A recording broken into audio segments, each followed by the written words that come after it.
Tidak boleh ada satu detik pun waktu kita untuk dunia. Semua untuk akhirat.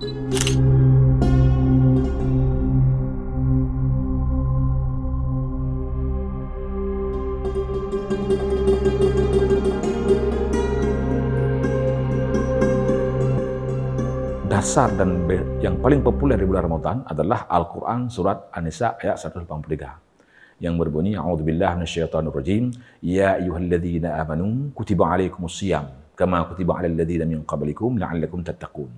Hai orang-orang yang beriman, diwajibkan atas kamu berpuasa sebagaimana telah diwajibkan atas orang sebelum kamu supaya kamu bertakwa. Nah, saya ingin menangkap kata kunci dalam ayat ini.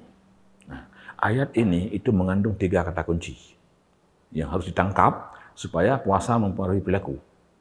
Kata kunci pertama adalah amanu, iman. Kata kunci kedua adalah asyam, puasa. Kata kunci ketiga adalah tattaqun, takwa. Baik, kita mulai. Pertama iman. Nah, iman ini dalam konteks ayat tadi itu modal. Contoh, saya ingin cerita tentang puasa mengajarkan tentang ilmu manajemen. Kenapa ini penting? Karena umat Islam porak-poranda tentang perenang karena mismanajerial. Mismanajemen kita tak terorganisir. Yang terorganisir justru kekuatan jahat. Kata Ali, kekuatan jahat yang terorganisir bisa mengalahkan kekuatan baik yang tak terorganisir. Makanya saya bicara tentang manajemen. Ya. Iman ini dalam ilmu manajemen itu sumber manajemen.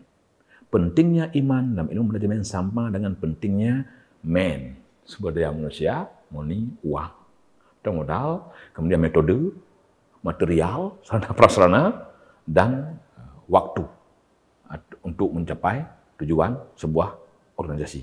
Itu pentingnya iman. Kalau sudah punya modal bernama iman, baru kita bisa melakukan aktivitas manajemen yang bernama asyam, puasa. Puasa ini adalah aktivitas manajemen. Apa itu?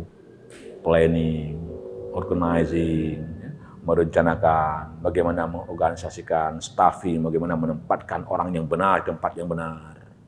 Kemudian ada evaluasi, bagaimana mengevaluasi semua yang sudah kita rencanakan, yang sudah kita laksanakan, atau controlling, bagaimana mengawasi. Itu yang diajarkan oleh puasa. Makanya asyam itu bermakna al-imsak, menahan diri. Menahan diri, kalau di bulan puasa, secara fisik makan minum. Kemudian menahan diri melakukan hubungan suami istri, mulai terbit matahari sampai terbenam, mulai terbit fajar sampai terbenam matahari. Tapi jangan sampai waktu buka balas dendam, itu maksudnya. Ini yang mau diajarkan oleh puasa. Jadi puasa itu poinnya adalah imsak, menahan diri. Ya? Nah, di bulan puasa itu latihan. Dengan dianggap nanti kalau sudah bulan puasa, sudah bisa bebas. Bulan puasa ini training, latihan dia. Penerapannya 11 bulan di luar puasa. Bagaimana kita merencanakan ibadah kita? Bagaimana kita merencanakan keluarga kita? Bagaimana kita merencanakan masyarakat kita? Bagaimana kita merencanakan bangsa dan negara kita? Itu yang diajarkan puasa. Bagaimana membuat perencanaan hidup. Mulai pribadi kita, keluarga, masyarakat, sampai negara kita. Dan bagaimana mengorganisir hidup kita. Keluarga kita, masyarakat, dan bangsa kita. Bagaimana melaksanakan apa yang sudah kita rencanakan di kita, keluarga, masyarakat, dan negara. Bagaimana mengontrol dan mengawasi diri kita, keluarga kita, sampai pada negara. Dan bagaimana mengevaluasi. Makanya evaluasi ciri-ciri orang bertakwa. Walaupun banyak orang tidak pernah mengevaluasi dirinya, tapi sering mengevaluasi negaranya. Ini maaf ya komen tadi. Ya, itu yang diajarkan puasa. Asyam itu aktivitas manajerial.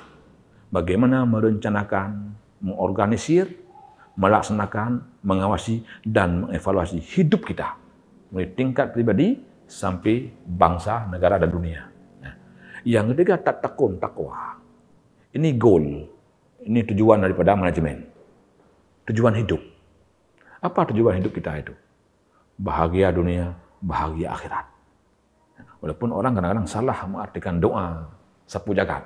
Ya, saya sebut doa sapu jagat, semua orang Muslim, kalau saya yakin hafal doa ini. Apa itu? Rabbana atina fid dunya hasanah wa fil akhirati hasanah wa qina adzabannar. Kata Abu Hamid Al-Ghazali dalam kitabnya itu, Banyak orang memahami bahwa kita harus seimbang memikirkan dunia dan akhirat.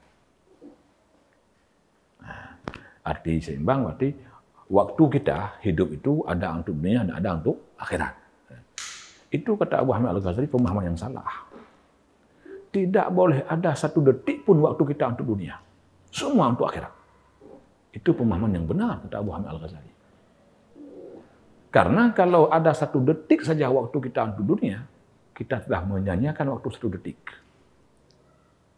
Kalau setengah hari untuk dunia, kita menyanyiakan waktu setiap hari setengahnya sia-sia.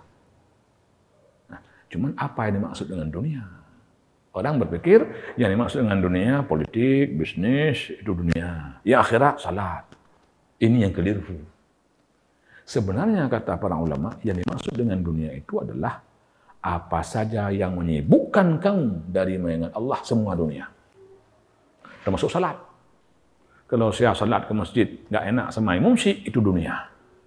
Karena salatnya untuk imam syi, bukan untuk Allah. Tapi kalau membuang sampah di jalan, ke tong sampah, karena perintah agama, karena ajaran agama, itu urusan akhirat. Saya ketuk palu sebagai ketua DPR atau DPR RI misalnya, untuk sebuah kebijakan yang membesarkan agama Allah, itu urusan akhirat. Saya mendirikan organisasi untuk membantu hamba Allah yang lain, dan membantu hamba Allah, saya yakini bahagian di agama kita, itu urusan akhirat. Berarti Rabbana atina fid dunya hasanah wa fil akhirati hasanah itu, tidak ada satu detik pun waktu yang saya pakai untuk dunia. Semuanya untuk akhirat. Tidur untuk akhirat. Ada doanya, ada tuntunannya, kemudian cara tidur menurut Rasulullah. Kalau seandainya tidak bangun, dakhalal jannah. Kita mati masuk surga. Ini mau tidur kita niat, uang mana yang bisa kita korup besok. Ini yang maksud mereka. Nah, itu yang dimaksud dengan puasa. Iman sebagai modal, siam sebagai kegiatan, dan takwa sebagai tujuan. Takwa itu akar katanya waqayaqi, memelihara. Orang yang punya iman dan sudah berpuasa adalah orang yang terpelihara dari perkataan dan tindakan yang menyimpang dari tuntunan agama. Itu inti puasa. Allah dalam hadis kursi mengatakan, as-saumu li wa ana ajzi bi. Puasa itu untukku dan aku yang akan memberi pahalanya. Ini ibaratnya kita langsung perintah presiden. Ada seorang warga negara, langsung presiden yang perintahkan, kerjakan ini, aku yang menggajimu langsung. Begitulah puasa. Dan Allah jarang memakai kata-kata aku sebagai kata ganti. Biasanya Allah pakai kata-kata kami. Contoh, inna khalaqnakum min dzakari wa untha. Sesungguhnya kami telah menciptakan kamu laki-laki dan perempuan. Wa kulu washrabu mimma razaqnakum halalan thayyibah. Makan dan minum dari apa-apa yang telah kami rezekikan kepadamu. Udah Allah bisa bilang yang telah aku rezekikan. Kenapa pakai kami? Nah, ini kenapa pakai aku? Bila Allah menggunakan kata-kata aku sebagai kata ganti, itu menunjukkan salah satu dua hal. Satu, ingin membunuh kesombongan. Yang makhluk yang sombong. Contoh, perkataan Allah kepada iblis. Ketika mengangkat Adam sebagai khalifah, iblis bilang, kenapa Adam khalifah? Bukankah kami yang selalu bertasbih kepadamu? Allah bilang, inni a'lamu ma la ta'lamun. Sesungguhnya aku lebih tahu apa yang tidak kamu tahu. Yang kedua, bila Allah menggunakan kata-kata aku, khususnya untuk puasa, untuk menggambarkan begitu dekatnya antara Allah dengan orang yang puasa. Makanya dia bilang aku. Seperti kita bilang istriku, akrab. Coba istri kami, jauh. Nah, ini sense of linguistiknya seperti itu. Allah bilang, as-saumu li, puasa itu untukku. Wa ana ajzi bih. Dan aku yang akan membalas puasa. Kedekatan orang puasa dengan Allah itu sangat intim. Seperti seolah-olah kekasihnya. Nah, makanya orang yang menahan diri sebagai aktivitas, dalam beraktivitas sepanjang hidupnya, bukan hanya bulan puasa, itu orang yang sesungguhnya telah berpuasa.